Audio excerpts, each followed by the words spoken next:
Hey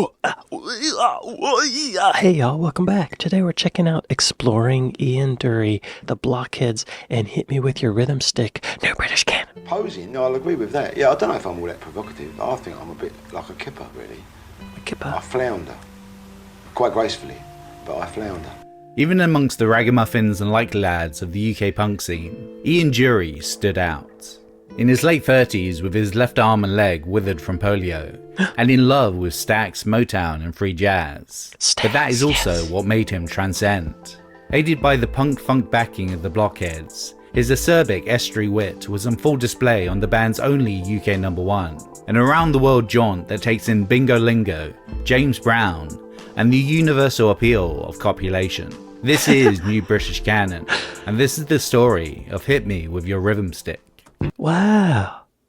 Y'all be sure to go to Trash Theory and like and subscribe. They make the best videos. This video was recommended to me by Jason Bonner. Thank you, Jason. I've never heard of Ian Dury. I don't think I've ever heard of the Blockheads. Hit Me With Your Rhythm Stick sounds kind of familiar, but I don't think I've heard the song. Be sure to go to Jason Bonner and like and subscribe. Okay. Before the Blockheads, Kilburn and the High Roads, 1970 to 76, Gene Vincent, Pub Rock, and Handsome. Song Rough Kids, Kilburn and the High Roads. Okay. Rough kids play rough games. Before there was the Block... Hang on. I like that drum sound. Let's hear it again. Rough kids play rough games. Before there was the Blockheads, there was Kilburn and the High Roads. Okay. At the time, Dury was a lecturer at the Canterbury College of Art. As such, the Kilburns were assembled from a clutch of his Rolling Stones infatuated students, alongside some of his muso jazz friends. Wait a minute. He was a lecturer? Like he was a teacher? And he made a band with his students? Wow. I don't think you could do that anymore. I think now that would get you fired. There's probably some rules against that now. Or people would be suspicious, you know, that there's some inappropriate stuff going on. Initially formed in 1970, it wouldn't be until October 1971, and the death of Ian Dury's boyhood hero, Gene Vincent, that the band would be kicked into high gear. I really rated Gene Vincent, the visual aspect of him as much as the sound of it, but I loved that as well. Well, the blue jean bar is the bar for me. Well, it's the bar, but so don't we?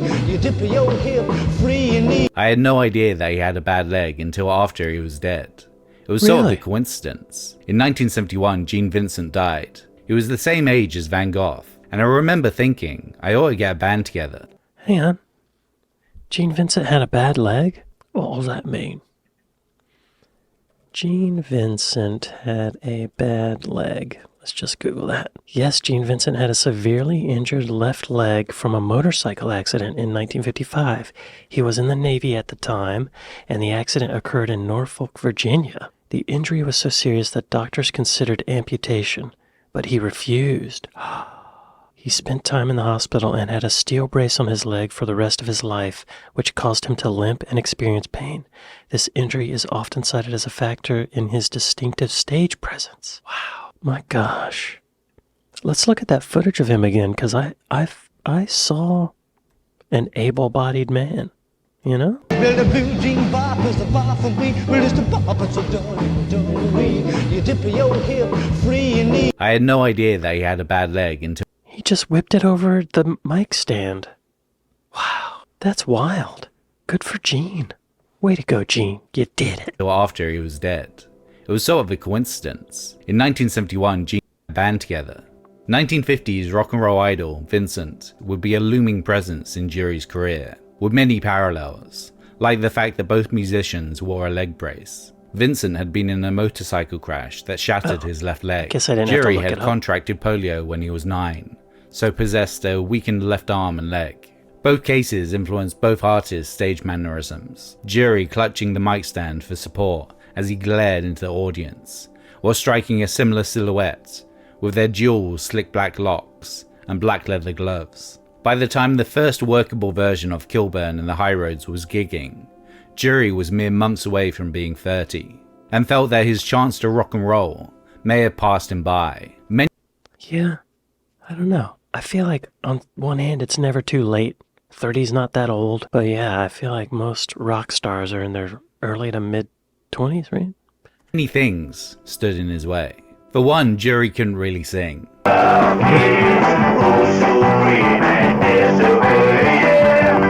Hey, that doesn't stop a lot of people, you know?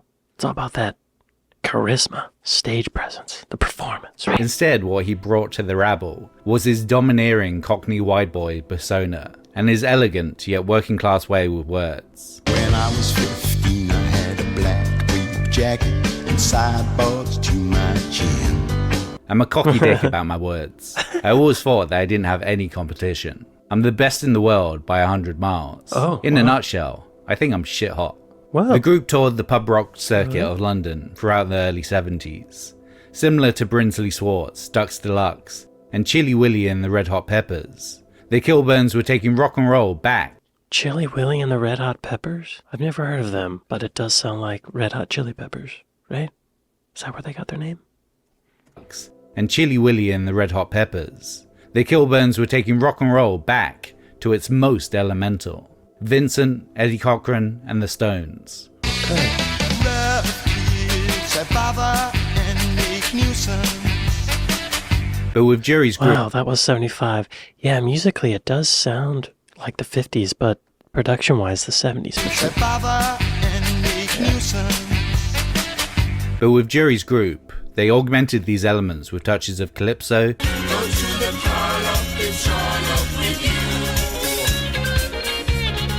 reggae, Lightning in a leg, Spitfire on a hip.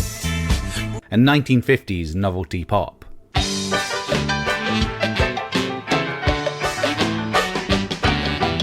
Just as likely to reference Lonnie Donegan as Ornette Coleman, while often approaching the stronk of Captain Beefheart. Those that would make up the first generation of UK punk bands took notice of Ian Dury's mob, John Lydon taking Dury's confrontational mic stand leaning for his own, while Paul Simon, later of The Clash, noted their rough boy image. Johnny Rotten does do that. I never really noticed that, but he totally does grab them. Wow, rough boy image. Okay. You went to see Dr. Feelgood, She put it back. the Alex Harvey Band, and Kilburn and the High Roads.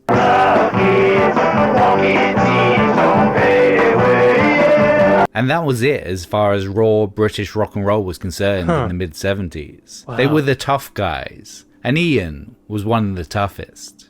You felt he was coming from the same place as you. By 1975, they had toured relentlessly, supported The Who across the UK, and released their debut album, Handsome. Yet upstarts like Dr. Feelgood were getting the attention Dury felt he deserved. The rock said, I didn't need to seek you out.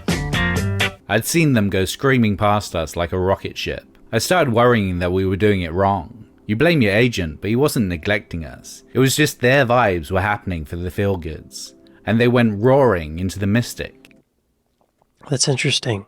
I wonder why. What I heard just now, this music sample, Dr. Feelgood had it's a very styled sound for the 70s, very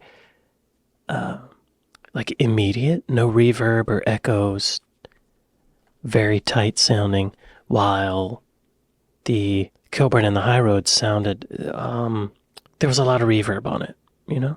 Maybe it was that, I don't know. Like Dr. Feelgood were getting the attention Dury felt he deserved. The rock said, I didn't need to seek you out. I'd seen them go screaming past us like a rocket ship. I started worrying that we were doing it for the Feelgoods, and they went roaring into the mystic. A shaky lineup, aggravated by Dury's habit of firing band members at a moment's notice for perceived slights, did not help matters. By the end of 1975, Kilburn and the High Roads were over. The short-lived Ian Dury and the Kilburns would follow, but soon also collapse. Their last show in 1976, supported by the Sex Pistols and the Stranglers. With the younger generation snapping at his toes, Dury would have to find another route to make his rock and roll dreams come true. Okay. Wow. Damn.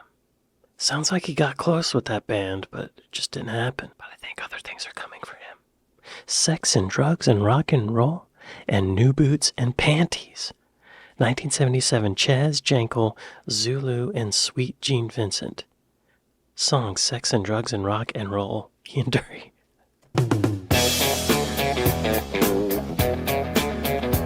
Now 35, his potential to rock and roll was quickly passing Ian Dury by.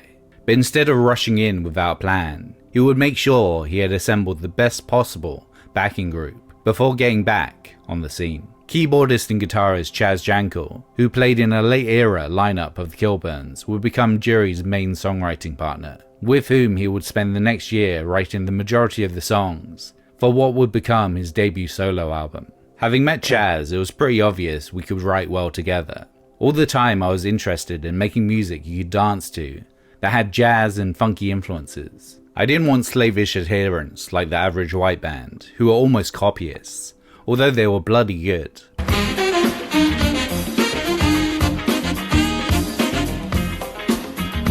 I wanted to use that funk edge and be English as well. Chaz thought along the same lines, and he was a genius. Along with not having the best control of his limited vocal range, Dury was not one for learning the finer points of songwriting, like chords or melodies, preferring it to be the... I don't know if those are the finer points of songwriting. They seem like pretty big parts.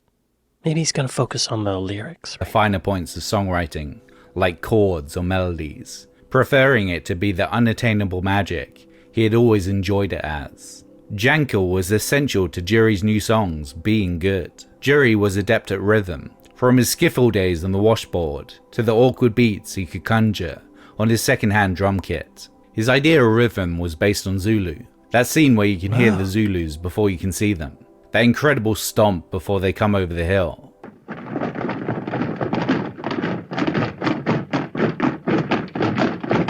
It was the rhythm of survival, and as it happened, it suited the times perfectly.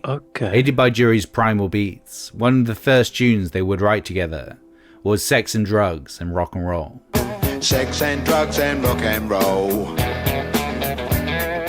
I went down early one morning and started playing drums, a straight down the line groove. Behind me I heard Chaz on piano, playing the Sex and Drugs riff. I heard what I wanted to hear, what I'd been waiting to hear for years. Superstition, that area of groove. That does sound like Superstition. Interesting.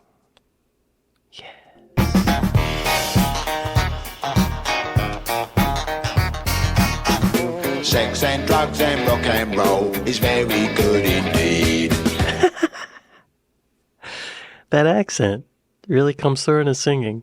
Initially, Jankel found the hook hard to pass and fit along to a guitar line, until shocking everyone, Dury hummed out the melody. It was only later that Jankel realised he had poached it from an Ornette Coleman composition. When me and Jankel wrote the song, we stole the riff from a Charlie Hayden bass solo on an Ornette Coleman record called Change of the Century. Y'all, I know Charlie Hayden. I was working at a recording studio in New York City called Right Track Recording, and he came in to play with Pat Metheny, I think. I think he had recently been hit by a car and he had a broken leg, so he couldn't carry his bass. He played a stand-up bass, double bass, whatever you call it, and he couldn't carry it.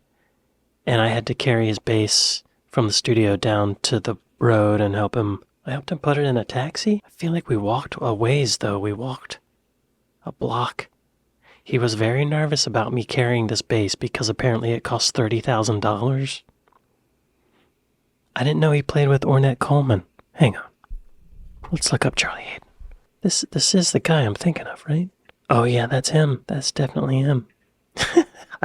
At the time, I had no clue who he was. No. I was just some punk 20-year-old kid. Oh, that's so funny.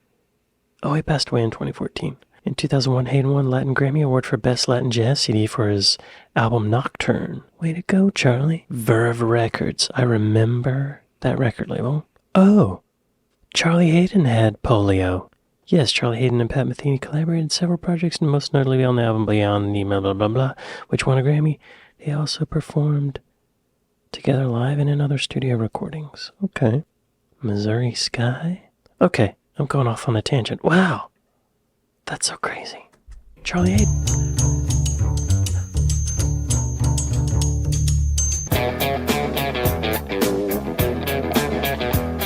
I met Charlie Hayden later.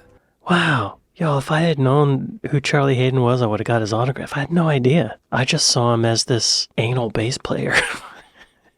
And he told me that he nicked the riff too. It was a Cajun folk tune. Oh.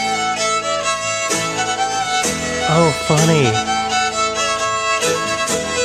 The writing sessions also spawned a tribute to Dury's hero, Sweet Gene Vincent.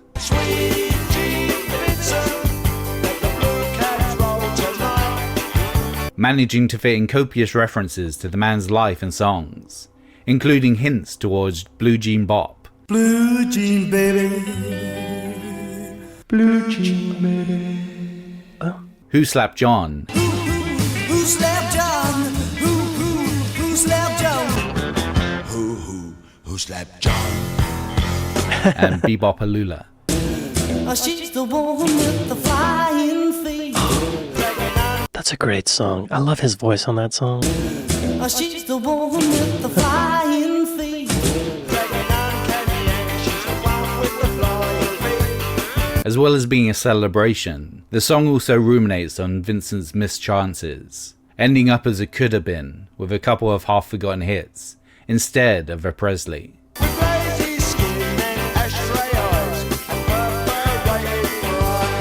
It hits hardest because this was a fate that could quite easily befall Dury. He did so much research on Vincent and wrote so much material that unedited it would have taken 15 minutes to perform. It was prolific. It was really tough. You know how a single should be 3 minutes something. We'd just about have got up to the middle 8 if I had kept all his verses. With song structure, you can't get away with more than 3 choruses and more than 6 or 7 verses, unless you're Bob Dylan. 6 or 7 verses. Whoa, 3 at the most, I would say. Right? All the songs had a quintessential Britishness about them, whether it be the music hall character study or Billericay Dicky. I'm Billericay Dicky and I'm doing very well. That does sound like Ian Dury. The rapid fire rhyming slang of Blackmail Man. Or the inflammatory opening of Plastow Patricia. Arseholes, bastards, fucking cunts and pricks. About the language of Plastow Patricia's opening salvo, Dury commented, "Kids all love swearing. I'm only swearing for the kids. I'm not swearing for the oldsters, but I'm very careful about swearing on record. Just enough. In real life I swear as much as possible. But when I wrote Plastow Patricia, it seemed the only way to do it was to get rid of it in one line. Sex and Drugs and Rock and Roll would not make it onto the album, instead released as a standalone single on Stiff Records in August 1977. Keep your silly ways, or throw them out the window, the wisdom of your ways. Though banned from radio due to its subject matter, it became a trademark song for Ian Dury, and an anthem for the burgeoning punk movement, despite the song's mutant funk rhythm, at odds with the hyperactive bluster around them. Sex and drugs and rock and roll. It would sell 19,000 copies, but it would not chart. Dury would record his debut solo album at the same time. Alongside Janko on keyboards and guitars, Dury would bring together a bunch of musical ringers, including the immaculate rhythm section of Norman Watt Roy on bass and Charlie Charles on drums, with sprinkles of Ed Spite on guitar, Jeff Castle on Moog, and former Kilburn Davy Payne on saxophone. As Dury's new backing band, they would be named The Blockheads, named after the song of the same name.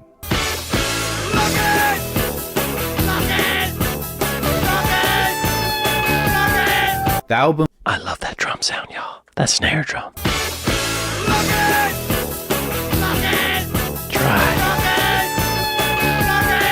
The album would be named after some signage Dury had seen while walking down a London high street. New Boots and Panties, which is also what Dury joked was the only clothing he didn't acquire second hand. It would be the outcome of 7 years of hard work and struggle, trying to break through in the field of music. And his anger at having been overlooked for so long is undeniable. Amongst the contemporaneous bunch of barely competent punks, it shone with its defiant musicality. Wow, this guy was so persistent. Like if I was an A&R person at a record label and I heard him singing, I would have said no. No. But if I saw him play live, I think I would have said, yeah, let's do it. You know, let's sign him. Released in late September 1977, a month before the Sex Pistols' debut, its mix of ragamuffin wordplay, rock and roll, musical, and punk reggae would enter the UK album chart at number 53, but would remain within the top 75 for 2 years. That's good. Peaking at number 5 in January 1979. Way to Though go. it would get glowing reviews in the Village Voice and Rolling Stone, the album failed completely in America, where Dury's Cockneyisms were basically another language, and he Yeah. was dropped by Stiff's US distributor, Arista. Arista. I think it's, well, we pronounce it Arista, I think. Okay. Whenever I hear an artist singing with that kind of Cockney accent, it doesn't seem to do well in the States, does it? I'm not sure why. It seems like it would fit really well with this kind of like aggressive, punkish style of music, but maybe American audiences just find it unrelatable in a way. Okay. Creating Hit Me With Your Rhythm Stick, 1977 to 78. Stiffs Live, James Brown, and C'est Fantastique. Song Hit Me With Your Rhythm Stick. Ian Dury The Blockheads. This is it, yo. Hit me with your rhythm stick.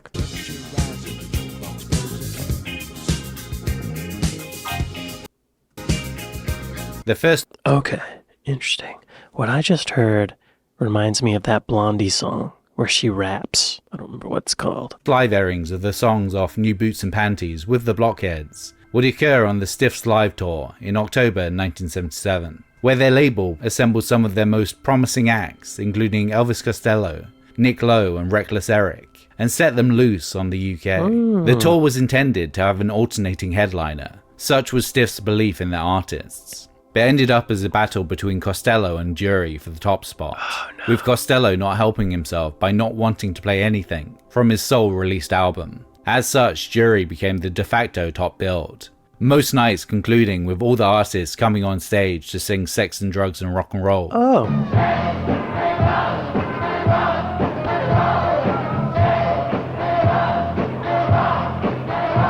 The ensuing tension on the band ensured that their March 1978 single, What a Waste, would be their first actual hit, managing to reach number 9.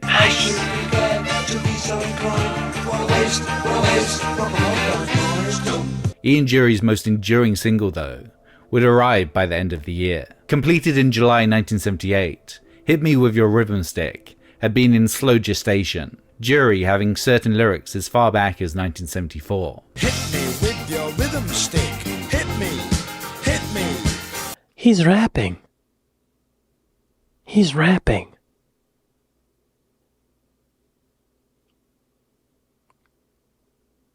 ...1978, and he's rapping, y'all.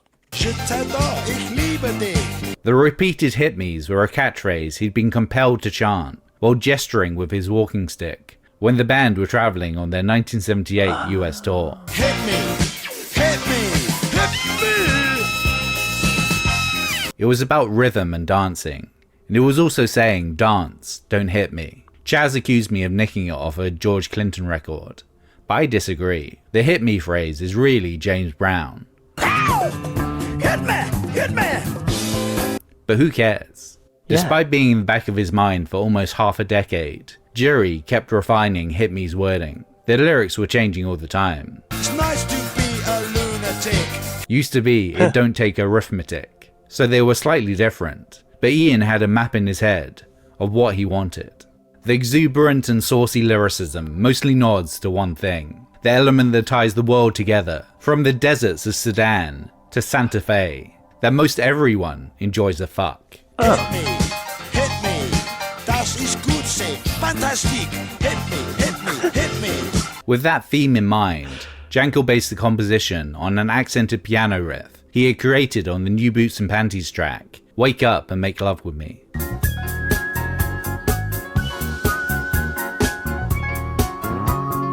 We'd got a great funk vibe going, a kind of Latin funky vibe, and the next day when I came back I had a new idea, having listened to Wake Up and Make Love With Me the previous night. Ian had moved the drum kit and piano outside into his garage, and when I showed him what I'd done, he went off into the house and fetched the lyrics he'd written. Hey, your rhythm stick. Two fat persons, click, click, click. Musically, Hit Me With Your Rhythm Stick has a lot going on. Alongside Jankel's piano is the screeching, dueling sax solo from Pain. Hang on. Oh, wait, what? Hit me, hit me.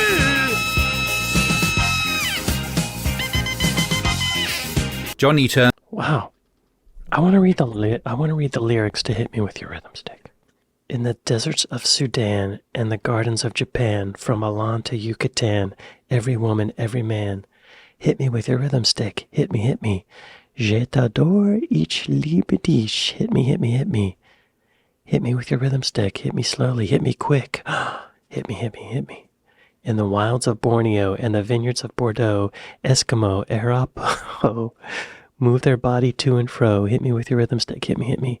Das ist gut. C'est fantastique. Hit me, hit me, hit me. Hit me with your rhythm stick. Hit me, hit me, hit me. In the docks of Tiger Bay, on the road to Mandalay, from Bombay to Santa Fe, over the hills and far away. Okay, okay. Oh, okay, okay. So he's naming all these places that rhyme. He's talking about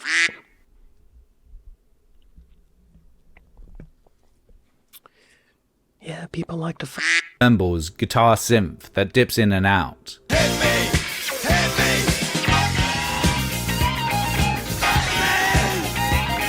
As well as What Roy's eccentric, tireless, 16 notes to the bar bass line. Move their body to and fro.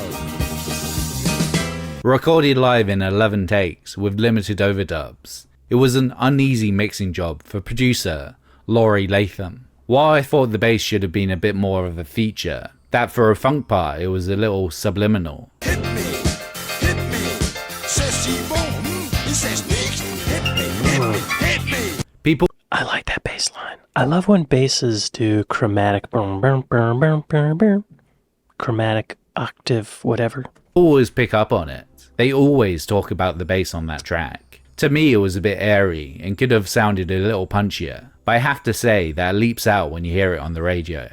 So it's got something about it.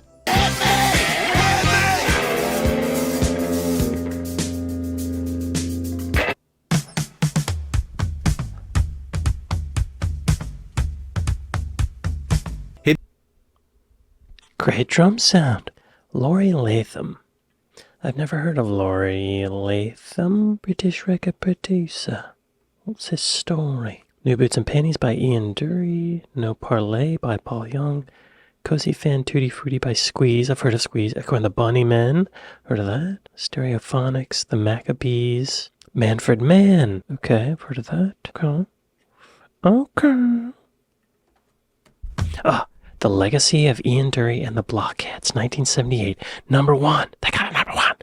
Britpop and Reasons to Be Cheerful, Part 3. Song Reasons to Be Cheerful, Part 3, Ian Dury and the Blockheads. I love this drum sound. Let's listen to it again.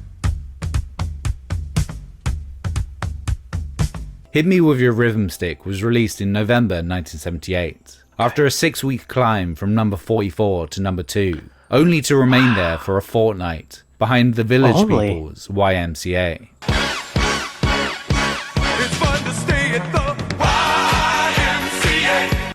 An unbeatable song. So, I mean, he basically had a number one, right?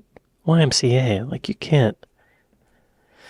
That song is iconic.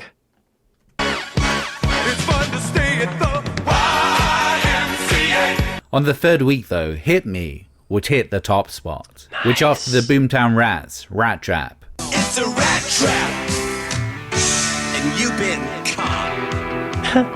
would be the second new wave song to get a number 1 in the UK chart. Wow. Hit me with your rhythm stick. Hit me, hit me.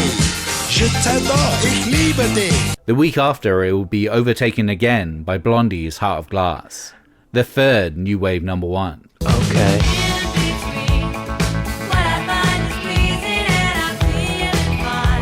Hit Me With I do like that song very much. It's a great melody. And I like that.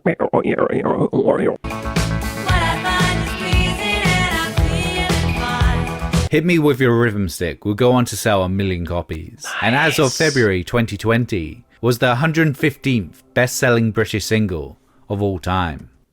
I would like to see that list. Something About the Way You Look Tonight by Elton John. Wow. Do they know it's Christmas? Bohemian Rhapsody. Yes. Mull of Kinter. You're the one that I want. Oh, Relax. Rivers of Babylon. Wait. You're the one that I want is British? Oh, Wings. Okay, Frankie Goes to Hollywood. Rivers of Babylon. Last Christmas, Everything She Wants. Happy by Pharrell Williams. Wow, I know him. She Loves You. Oh, I was wondering when we'd get to the Beatles and it's number 10. Although, there's a Wings song that's sold better? That's surprising. Pharrell Williams beat the Beatles? Wow. Love Is All Around, Mary's Boy Child. I Just Called to Say I Love You. Everything I Do It For You. Wow. Unchained Melody. Barbie Girl. Believe. I Want to Hold Your Hand. Anything Is Possible. Evergreen. Imagine. Eye of the Tiger. Uptown Funk. I'll Be Missing You. Blurred Lines. Someone Like You. Three Lions. I Will Always Love You. Do You Want Me? Summer Nights. Two Tribes. Wow. Okay, so these are not songs that are by British artists. These are just songs that have sold the best in Britain. Interesting. Wow, Elton John's number 1. Way to go, Elton. Reggie. Despite its success, neither Hit Me With Your Rhythm Stick nor What Waste would appear on Jury's second album, Do It Yourself. Said co-founder of Stiff Records, Dave Robinson, "We didn't particularly have a problem with this, although it did affect sales. But Ian wanted to be a legendary artiste, and in Ian's mind, legendary artists like the Beatles and Stones usually kept their singles off albums. That's true. In the annals of pop music, Ian Dury and the Blockheads are probably not remembered in the same light as the Beatles or Stones, but their influence is still felt. Any UK artist that unashamedly sings with their regional British accent owes a debt to Dury. Wow. Be that Madness, Dexy's Midnight Runners, Billy Bragg, The Streets, or Jamie T. The Blockheads' impact on Britpop is also under-acknowledged, with Blur's mockney tall tales of likely lads on Parklife. I get up when I want, except on Wednesdays when I get rudely awakened by the dustman. Colin's Eel.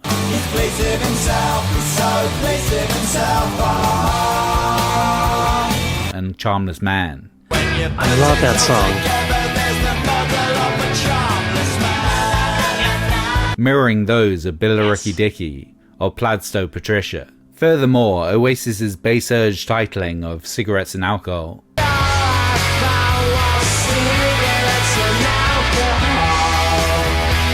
was probably inspired by the prevalence of the phrase sex and drugs and rock and roll, popularized by Dury. It can even be argued that his 1979 single, Reasons to Be Cheerful, Part 3, is the first rap record, with its disco-funk backing and Dury's rhythmic spoken word rhymes. Yeah. Summer Buddy Holly, the working folly, good golly Miss Molly, and boats. Hammersmith Polly, the Bolshoi Bally. Not that it had I don't know, that was 79. He had another song in 78 that was rapping. any effect on the burgeoning scene emerging out of the Bronx in New York. It was about 3 months before Rapper's Delight by the Sugar Hill Gang. I said a hip hop, the hip it to the hip hop, you don't stop the rocker to the bang bang boogie, say up jump. I thought they'd been listening to my song, but then I realised we'd gone to the same source. The Last Poets, James Brown. Oh. Is it true that recently Bob Geldof said you was dead on the wireless? It's That's not right, is it? a slightly under-researched statement. So I'm still here, keeping up sparks. You're definitely there. You're I'm definitely here. there. All on full form. I'm pleased to see that. Ian Dury died in March 2000 at the age of 57. His critical acclaim has only increased after his passing.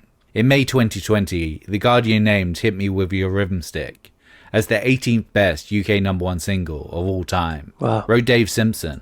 Today, his best-known tune still sounds fresh and wonderfully off-kilter, a beacon of pop's ability to embrace oddity and celebrate the other. He may not have had the best voice or been able to retain band members, but he remains one of the greatest lyricists Britain has ever produced. Wow. Das ist gut? Say fantastic. Thanks for watching. So what did you think? Let me know by commenting down below. If you like this video, like, subscribe, and why don't you also do me a favor and share it with a couple of people. Y'all be sure to go to Trash Theory and like and subscribe. I've never heard of this guy. I never heard of Hit Me With Your Rhythm Stick. But y'all, I think he made the first rap song. I really do. I don't think he gets credit for that. Wait, he said they went back to the same source. What was that? But then I'd realised we'd gone to the same source. The Last Poets, James Brown. Let's hear Last Poets by James Brown. Show me on Apple Music. Oh. It's like spoken word. Oh wow, I can't play it on YouTube, I'm sure, but basically this is a live album by James Brown, or The Last Poets is the name of the album, but there's a song called The Last Poets, and it's a guy doing spoken word over someone playing bongos. I guess, that's basically rapping? Wow. Fascinating. Wow. Ian Dury deserves a lot more credit than he got. But he has a Trash Theory video about him that's pretty good, right? Well, this was fascinating. Thanks to Jason for recommending it. Thank y'all for watching with me. Thanks to my patrons. Thanks to my Buy Me a Coffee folks. Thank y'all again for watching this with me, and I'll see you next time. Later. Hit me with your rhythm stick.